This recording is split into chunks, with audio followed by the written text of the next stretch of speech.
বাংলাদেশের আগামী জাতীয় সংসদ নির্বাচনকে মাথায় রেখে ধর্মভিত্তিক রাজনৈতিক দলগুলোকে এক মঞ্চ বা প্ল্যাটফর্মে আনা যায় কিনা তা নিয়ে দলের ভেতরে ও বাইরে অন্যদের সাথে আলোচনা শুরু করেছে বাংলাদেশ জামায়াত ইসলামী।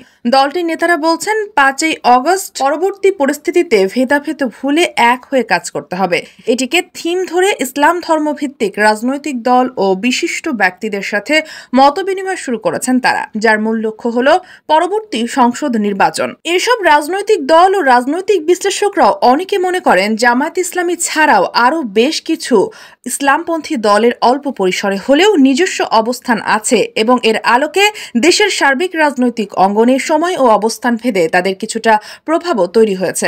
জামায়াত ইসলামী সহ কয়েকটি দলের প্রভাব আছে রাজনীতিতে, কিন্তু তারা আসলে এককভাবে নির্বাচনী রাজনীতিতে আগে কখনো তেমন সফলতা পায়নি। আর এখন নতুন পরিস্থিতিতে আওয়ামী লীগ মাঠে নেই, ফলে নতুন রাজনৈতিক মেরুকরণের কথা চিন্তা করেই হয়তো ধর্মভিত্তিক দলগুলো একজোট হওয়ার চিন্তা করছে। প্রসঙ্গত, স্বাধীন বাংলাদেশে সংবিধান সংশোধন করে ধর্মভিত্তিক রাজনীতি করার সুযোগ দেওয়া হয়েছিল ১৯৭৮ সালে।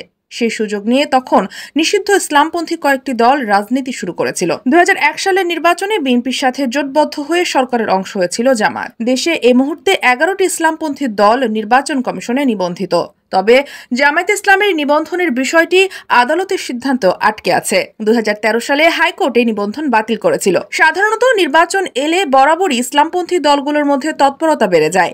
তবে এবারই প্রথম জামায়াত ইসলামী নিজেই এ ধরনের দলগুলোকে এক প্ল্যাটফর্মে আনা যায় কিনা তা নিয়ে উদ্যোগ নিয়েছে।